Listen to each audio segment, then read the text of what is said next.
நண்பர்கள் அனைவருக்கும் வணக்கம். இந்த நாள் மகிழ்ச்சியான நாளாக அமைந்து மனமார்ந்த வாழ்த்துக்கள். இன்றைக்கு பார்க்கக்கூடிய பதிவு, வாஸ்துபடி 4 மூலைகளும் எவ்வாறு அமைக்க வேண்டும். இந்த பதிவை பார்ப்பதற்கு முன் ஒரு நற்சிந்தனை.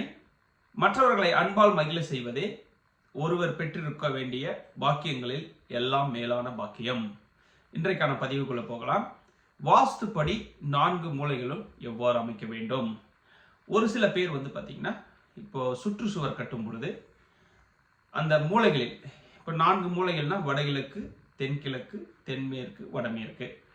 இப்போ அந்த மூலைகளில் காலம் அமைப்பதினால் என்ன ஆகும் அப்படின்னா, அந்த காலம் பார்த்தீங்கன்னா வெளியே தெரிகிற மாதிரி இருக்கும் அந்த கார்னரில். அதனால் பார்த்தீங்கன்னா அந்த கார்னர் 90 டிகிரி இருப்பதற்கான சாத்தியக்கூறுகள் குறைவு. அந்த காலம் பார்த்தீங்கன்னா அவங்க என்ன பண்ணுவாங்கன்னா, காலம் 9 இன்ச்சு போட்டுட்டு அகலம் போட்டுட்டு சுவர் பார்த்தீங்கன்னா ஹாலோ பிளாக் 5 இன்ச்சு இருக்கக்கூடிய ஹாலோ பிளாக் வச்சு கட்டுவார்கள். அவ்வாறு கட்டும் பொழுது அந்த அந்த கார்னர் பார்த்தீங்கன்னா 90 டிகிரி இல்லாமல் ஒரு மாதிரி வெளியே தெரியக்கூடிய ஒரு அமைப்பு இருக்கும். அது வாஸ்து முறைப்படி தவறு.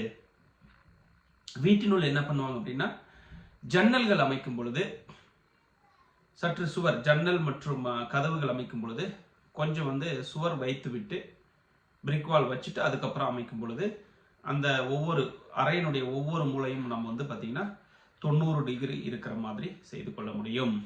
அதை தவிர்த்து ஜன்னல்களோ கதவுகளோ நீங்கள் அந்த கார்னரை ஒட்டி வைக்கும் பொழுது என்ன ஆகும் அப்படின்னா, அந்த கார்னரில் பார்த்தீங்கன்னா 90 டிகிரி இல்லாத ஒரு அமைப்பு ஏற்படும்.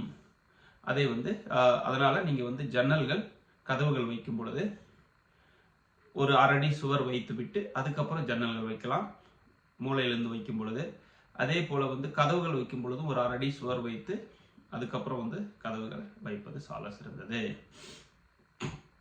அதே போல பார்த்தீங்கன்னா, ஒவ்வொரு அறைக்கும் வீட்டில் உள்ள மூலையில் பார்த்தீங்கன்னா ஒவ்வொரு அறையிலும் என்னென்ன பொருட்கள் வைக்கணும்னு பார்க்கணும். உதாரணத்திற்கு ஒரு அறையிலும் பார்த்தீங்கன்னா வடகிழக்கு மூலையில் வெயிட் இல்லாமல் பார்த்துக்கொள்வது சால சிறந்தது. வீட்டின் உள் மூலையில் பார்த்தீங்கன்னா வடமேற்கில் கழிவறை வைக்கலாம், தென்கிழக்கில் சமையலறை, தென்மேற்கில் பணப்பெட்டி, பீரோ, கட்டில் அமைத்துக் கொள்ளலாம். இதை தவிர்த்து நீங்கள் மூலைகளில் பார்த்தீங்கன்னா 90 டிகிரி இல்லாமல் கட்டும் பொழுது அது ஒரு சில பாதிப்புகளை ஏற்படுத்துகிறது.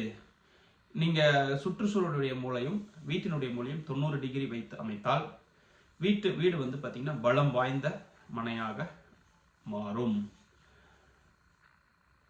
இப்போ நீங்க தென்கிழக்கு பகுதியில் ஏதாவது நீங்க தவறுகள் செய்யும் பொழுது அது அந்த வீட்டில் இருக்கக்கூடிய பெண்களுடைய உடல்நிலைக்கு நேரடியாக தொடர்பு இருக்கிறது. அதே போல தென்மேற்கு மூலையில் நீங்க தவறு செய்யும் பொழுது வீட்டில் உள்ள கணவன் மனைவி உடல்நிலைக்கும் மனநிலைக்கும் நிறைய தொடர்பு இருக்கிறது. அதனால நீங்க ஒரு வீடு கட்டுறீங்க அப்படின்னா நிச்சயமாக வாஸ்து நிபுணருடைய ஆலோசனை எடுத்துக்கொண்டு நல்ல வாஸ்து முறைப்படி வரைபடம் தயாரித்து வீட்டு வேலையை துவங்குவது பார்த்தீங்கன்னா சால சிறந்த விஷயம். மிக்க நன்றி. வாழ்க வளமுடன், வளர்க விவசாயம். எல்லோரும் எல்லா புகழும் பெற்று வளமுடன் வாழ வாழ்த்துகின்றேன். நன்றி.